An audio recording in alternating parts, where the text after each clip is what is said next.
Deployed special police prevent residents from returning home. Beijing veterans roar in anger. Eradicate them. Little girl imitates Chinese official's speech with nonsense words. China's third quarter GDP slows, economic recovery still in infancy. Can the interior region reverse China's economic slowdown? It's all covered in today's China Truths. Deployed special police prevent residents from returning home. Beijing veterans roar in anger. Eradicate them. On October 18th, a video emerged online indicating that residents of the Taiping Road military family courtyard in Beijing's Haidian district were forcibly evicted. Official authorities deployed special police and soldiers holding shields to prevent residents from returning home, forcefully removing the furniture and belongings of retired soldiers and their families, driving them away, and even physically assaulting them. The video shows several soldiers with shields stationed at the entrance of the building, with some soldiers entering and exiting the residential complex while carrying fire extinguishers. At the entrance, a woman wearing the emblem of the Chinese Communist Party sat on the ground, crying. She was covered in dust, likely from the fire extinguisher, and her wrist showed signs of injury and bleeding. A bystander nearby shouted, "What kind of humanity is this? Are you preparing to fight against Taiwan? Even the nationalist army is more competent. Is it honorable to treat people like this? Shame. Go back home." In the adjacent doorway, more soldiers were posted with shields. When a resident attempted to enter, they were blocked. A voice nearby said, "Eliminate them, don't spare them, even if they have guns or artillery." Internet users have disclosed that the ownership rights of such military family housing complexes often belong to the barracks office and serve as dormitories for the families of junior military officers. Over the past few years, as these officers transitioned into civilian life or retired, these housing units have gradually started to become vacant. Similar situations have previously arisen in Shanghai. In this situation, there is a range of opinions among netizens. Some argue that military officers are professionals, and in theory, these properties should be vacated. Otherwise, where will the new officers reside? However, some individuals argue that these discharged veterans were previously used as instruments by the authorities to suppress the populace, so they don't deserve special treatment. They said, "This is the result of dedicating your life to the country, party." This only confirms that when the party and the nation need you to make sacrifices, you're considered nothing. It was said yesterday, and it's already happening today. It happened remarkably quickly. There are also those who believe that active-duty special police and military personnel have gone too far. These active-duty military personnel should contemplate their own future. Today, they're confronting their predecessors. Tomorrow, the next generation will do the same. These individuals always see themselves as sickles. Little girl imitates Chinese official's speech with nonsense words. Recently, a video of a little girl in China perfectly imitating the speech of a Chinese official has gone viral. Netizens joked that she is the successor. In the video, the girl read a document as if she was an official. Currently, the focus of our work is to grasp it repeatedly. Grasp it repeatedly. So what about big things? Repeatedly grasp small things. We have been working on it over and over again. We have been working on this big thing over and over again. Our purpose is to reduce the small links and the repetition of small issues. Her voice, her eyes, her body language, especially her flailing hands, look like what a Chinese Communist Party official often speaks or does during a speech. In another video, the little girl imitated the nonsense speech of an official. She spoke, "We said that, the top priority is to find the key problem." So what is the key problem? We have to find the key to the problem. So if in a key field, we cannot find the key in the key link, then our grasp is not on the key. then we are saying that it cannot be solved and the key problem cannot be found. If we cannot find the key problem, we cannot solve it. Let's get to the crux of the problem, then this. But what is the key is whether everyone can be accurate, ruthless, and fast. This is the top priority now. There is also another video showing that this little girl imitated a communist official in a meeting speaking. I am one of tens of thousands of people happy to join this conference today. At this conference, I will talk about the following 3 questions. The first question, I don't say that everyone knows. The second question, I just talked about it. The third question, we will talk about it next time. Goodbye. The videos came from the Douyin account Uncle Yu, which has 280,000 fans. The related videos have gone viral, receiving millions of likes. In response, netizens affectionately dubbed the young girl the successor and humorously commented on her ability to mimic Chinese officials, with some saying, "Ha ha ha, talent. This is the real successor," or China is full of such meaningless speeches, and we even don't understand what they are talking about.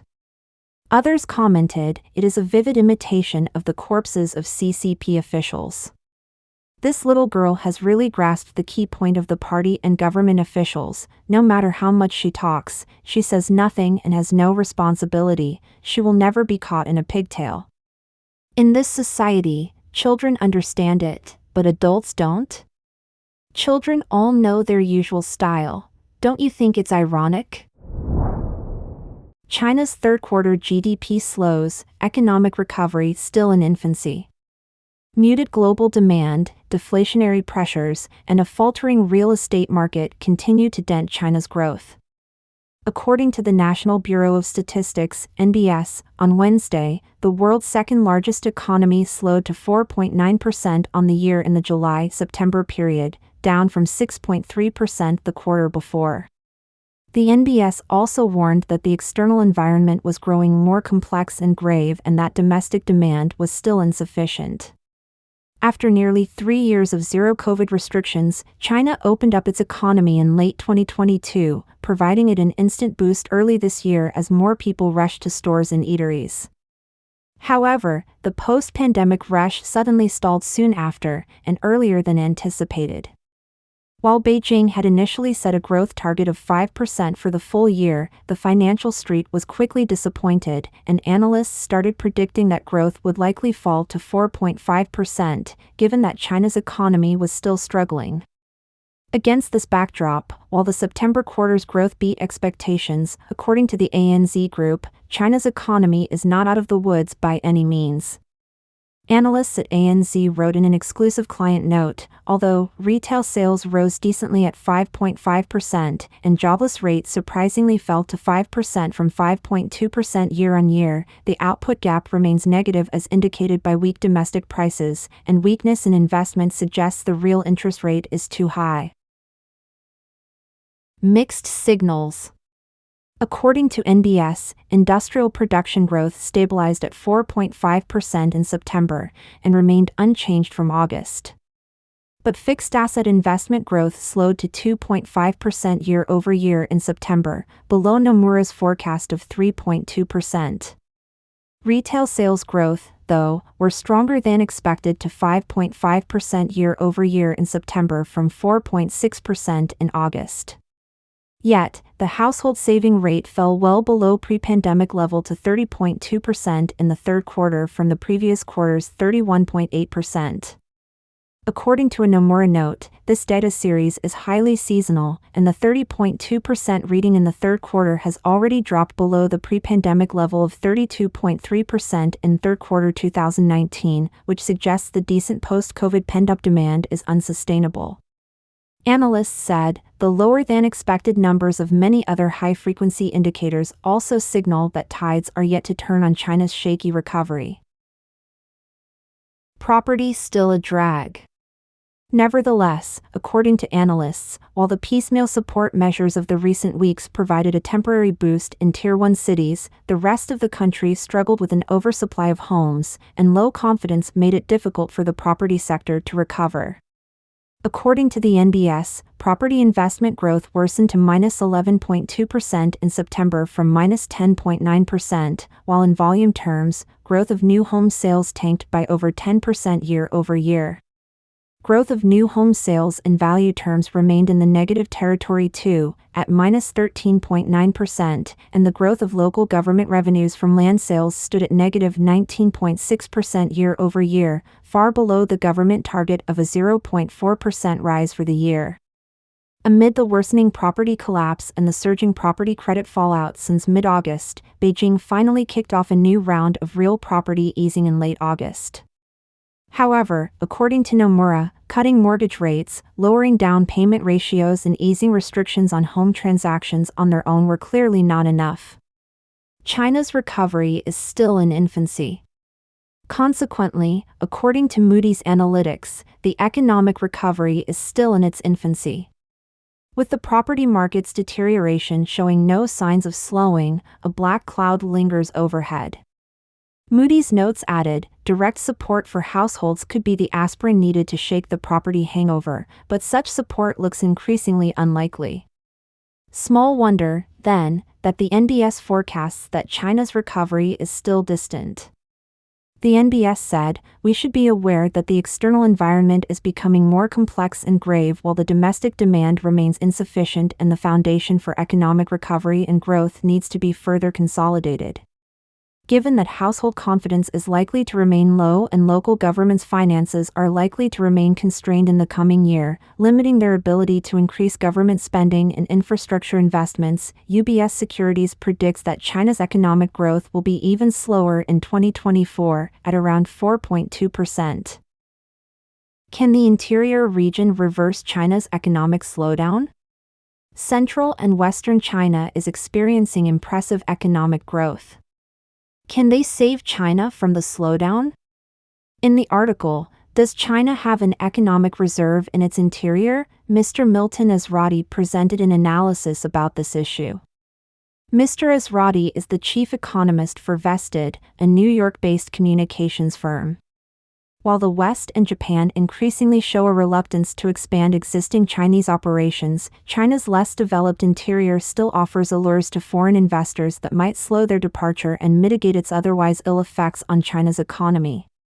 Low wages and a reliable workforce, two things that once lured foreign money to coastal cities such as Shanghai and Beijing, may convince foreign money to go to central and western China instead of destinations such as Vietnam, India, and Mexico.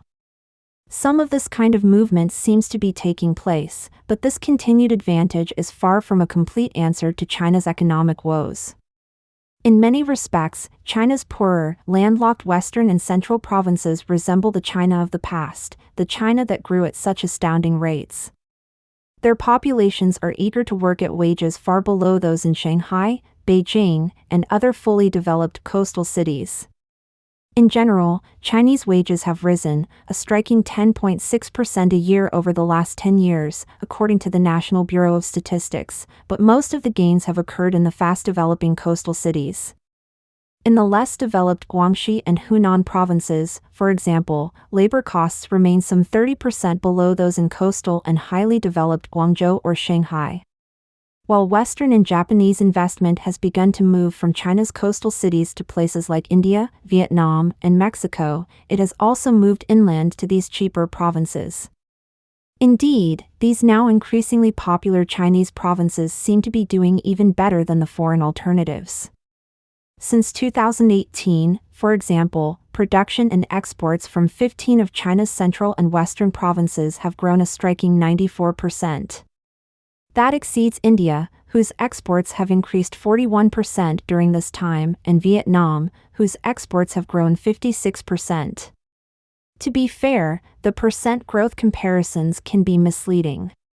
Vietnam, India, and Mexico start from a higher base than these 15 provinces, and over the last 12 months through August, have combined exports more than twice those of these provinces. But the trend toward these 15 provinces is nonetheless impressive. No doubt, the allure of these central and western provinces will blunt the ill effects of Western and Japanese disenchantment with China. But an internal shift in foreign interest is, at best, an incomplete answer to China's broad economic problem. Foreign disenchantment goes well beyond labor costs, and these now favored provinces, though lower cost, necessarily carry the rest of the baggage that is turning foreign interest away from China. If there is no denying that these provinces offer lower labor costs that have long since disappeared from coastal centers, workers in these provinces lack the skills and education that typify the coastal regions. These Western and Central Chinese workers are, in fact, much like the Chinese workforce of decades ago, best suited to producing simple, low-cost products.